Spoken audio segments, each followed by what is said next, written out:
Ini adalah kisah lanjutan dari video sebelumnya.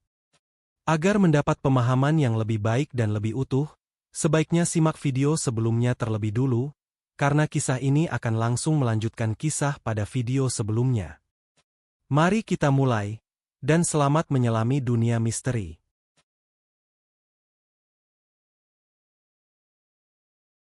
Ketika akhirnya siuman dari pingsannya, dan mencoba mengingat peristiwa yang telah terjadi, Decker menyatakan bahwa saat itu seperti ada suatu kekuatan besar telah mengambil alih tubuhnya. Lalu, saat tubuhnya terlempar, ia merasa lemas dan tidak berdaya. Saat itu ia mulai sadar kalau sesuatu yang jahat sedang terjadi pada dirinya. Ia mengatakan, hal itu meyakinkan saya, kalau sayalah yang menjadikan peristiwa itu terjadi. Hujan aneh itu seperti mengikuti saya. Hujan tidak turun ketika saya tidak ada di rumah. Keifer tinggal di sana, dan tidak ada sesuatu yang aneh terjadi. Saat itu saya mulai sadar. Penyebabnya adalah keberadaan saya. Kepala polisi yang dihubungi Wolbert akhirnya datang, dan menerima penjelasan mengenai semua yang telah terjadi di sana. Ketika kepala polisi masuk ke rumah pasangan Keifer, hujan misterius ada di sana, dan membasahinya. Sebagaimana dua bawahannya, kepala polisi tidak bisa memahami apa yang sedang terjadi, dan bagaimana bisa terjadi. Keesokan harinya, Wolbert kembali ke sana, kali ini bersama dua petugas lain, bernama John Rundle dan Bill Davis. Sebagaimana Pam si pemilik kafe, Bill Davis juga menjalani kehidupan religius. Waktu datang ke sana, ia membawa sebuah salib, dan memberikan salib itu kepada Decker. Decker menerimanya, namun segera mengembalikannya. Ia menyatakan, salib itu terasa membakar telapak tangannya. Kemudian, sekali lagi, di hadapan para saksi, tubuh Decker melayang di udara. John Rundle, yang telah mendengar peristiwa sebelumnya dari rekannya, takjub dengan yang ia saksikan waktu itu. Dalam sebuah wawancara, Rundle menyatakan, tiba-tiba, Decker terangkat dari lantai dan melayang melintasi ruangan dengan kekuatan luar biasa, seakan-akan sebuah bus besar telah menabraknya. Ada 3 tanda cakaran di lehernya, yang menyebabkan darah mengalir keluar. Saya tidak punya jawaban mengenai kejadian itu. Dan pikiran saya benar-benar tidak bisa memahaminya, bahkan hingga sekarang. Sementara Bill Davis menyatakan, saya telah menjadi polisi selama 40 tahun, dan belum pernah menyaksikan peristiwa seperti itu. Biasanya, jika kita menyelidiki sesuatu, kita akan mendapat penjelasan mengenainya. Untuk kasus ini, tidak ada penjelasannya. Sementara itu, Ron Van Wy telah menghubungi seorang pendeta untuk melakukan ritual pengusiran setan. Ketika hal itu ia nyatakan pada Decker, ia setuju untuk menjalaninya. Ketika sang pendeta mulai berdoa, tubuh Decker berguncang beberapa saat. Lalu ia mulai terlihat lemas dan lebih rileks. Atmosfer di ruangan itu pun berubah. Rintik-rintik air yang turun tiba-tiba lenyap. Semua orang merasa lega, dan percaya mimpi buruk mereka telah berakhir. Air hujan misterius yang semula muncul di rumah pasangan Keifer kini telah berhenti, dan Decker juga terlihat baik-baik saja. Ron Van Wy merasa upayanya mengundang pendeta telah berhasil. Akhirnya, setelah masa izin Decker di luar penjara berakhir, ia pun kembali masuk ke penjara. Di dalam penjara, sendirian, Decker memikirkan peristiwa yang telah dialaminya di rumah pasangan Keifer, juga peristiwa yang terjadi di kafe Pam Scrovano. Lalu ia berpikir, apakah ia dapat kembali menciptakan hujan di dalam penjara? Pada saat itu tidak terjadi apa-apa. Namun, beberapa hari kemudian, sesuatu yang dipikirkannya mulai menjadi kenyataan. Hujan mulai turun di dalam penjara, tepat di ruangan tempat Decker berada. Air juga terlihat merembes keluar dari lantai.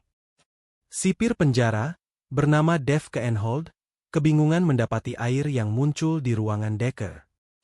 Saat ia bertanya dari mana munculnya air itu, Decker mengatakan bahwa dirinyalah yang mendatangkan air tersebut. Sipir tidak percaya, dan menantangnya untuk membuktikan. Decker melakukannya, dan hujan tiba-tiba turun deras di ruangan itu. Sipir ketakutan, dan berpikir kalau Decker telah kerasukan setan. Ia lalu memanggil pendeta penjara, bernama William Blackburn. Pendeta Blackburn mendatangi Decker, dan bertanya apakah ia telah merekayasa munculnya air itu. Decker hanya menggeleng. Beberapa detik kemudian, perilaku Decker berubah drastis, dan bau aneh mulai tercium di ruangan itu. Pendeta Blackburn mengingat saat-saat menegangkan itu. Para dokter dan perawat mengatakan, kalau kita memasuki ruangan seseorang yang sekarat karena kanker, kita bisa mencium bau yang tidak biasa. Sama dengan ini, saya mencium bau yang jauh lebih kuat, iblis yang sedang bekerja. Sebelum bau aneh itu lenyap, Decker mengangkat tangannya, dan hujan mulai turun kembali. Itu adalah hujan yang datang dari iblis, kata Blackburn. Ada kabut. Saat itu saya sedang berada dalam bayangan iblis. Saya mulai membuka Alkitab dan membacanya. Saya pun diliputi ketakutan. Kalau dipikir-pikir, mungkin saat itu saya lebih banyak berdoa untuk diri saya sendiri dibanding untuk Decker. Sesaat kemudian, hujan misterius itu berhenti. Decker terlihat telah berubah lebih tenang, dan ia berterima kasih pada Blackburn karena telah berdoa untuknya. Setelah peristiwa tersebut, Decker tidak pernah lagi mengalami kejadian serupa. Sampai ia dibebaskan dari penjara karena masa hukumannya telah selesai, peristiwa aneh itu tidak pernah terjadi. Peristiwa itu berlangsung pada tahun 1983, dan sempat masuk di beberapa media massa setempat, juga liputan televisi. Para penduduk di Stroudsburg juga bisa mengonfirmasi peristiwa ini, dan tokoh-tokoh yang menyaksikannya pun sebagian masih hidup sampai lama. Mengenai Decker, mereka yang mengetahui peristiwa ini tidak ragu kalau apa yang terjadi saat itu adalah pekerjaan iblis. Pendeta Blackburn mengatakan kepada media, Decker kerasukan.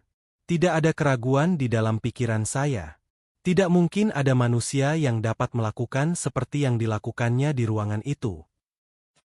Bagi Decker sendiri, peristiwa yang dialaminya dianggap sebagai episode aneh dalam kehidupannya. Ia mengatakan, kejadian itu sudah tidak pernah terulang kembali. Pada dasarnya, saya berharap peristiwa itu tidak akan terjadi lagi. Dan sekarang, saya hanya menjalani kehidupan ini hari demi hari. Peter Jordan, seorang peneliti paranormal yang turut mempelajari kasus Decker, memberikan pendapat, sampai saat ini, kasus Daniel Decker adalah kasus paling menarik dan paling penting yang pernah saya tangani. Ini tidak berarti saya percaya peristiwa itu memberikan bukti positif mengenai kerasukan setan. Namun, dalam kasus ini, dan dari pengalaman pribadi, peristiwa ini memang paling mendekati hipotesis itu. Benarkah semua peristiwa itu diakibatkan oleh setan atau roh jahat? Ataukah Don Decker memiliki kekuatan misterius hingga bisa mendatangkan hujan? Kalau bukan, apa yang menyebabkannya? Paling tidak, ada 9 saksi yang menyaksikan peristiwa itu, termasuk petugas polisi James Bauman, yang belakangan menjadi kepala polisi daerah Stroudsburg. 10 tahun kemudian, pada 1993, tim Unsolved Mysteries, acara televisi yang khusus menayangkan peristiwa-peristiwa aneh, mendatangi Stroudsburg, untuk mengerjakan tayangan mengenai kisah Don Decker.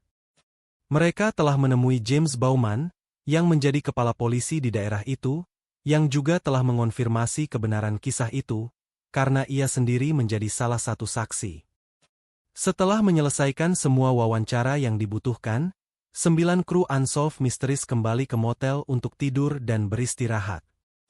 Keesokan paginya, ketika keluar dari kamar masing-masing, mereka mendapati air dalam jumlah besar menggenangi lantai kamar mereka berada.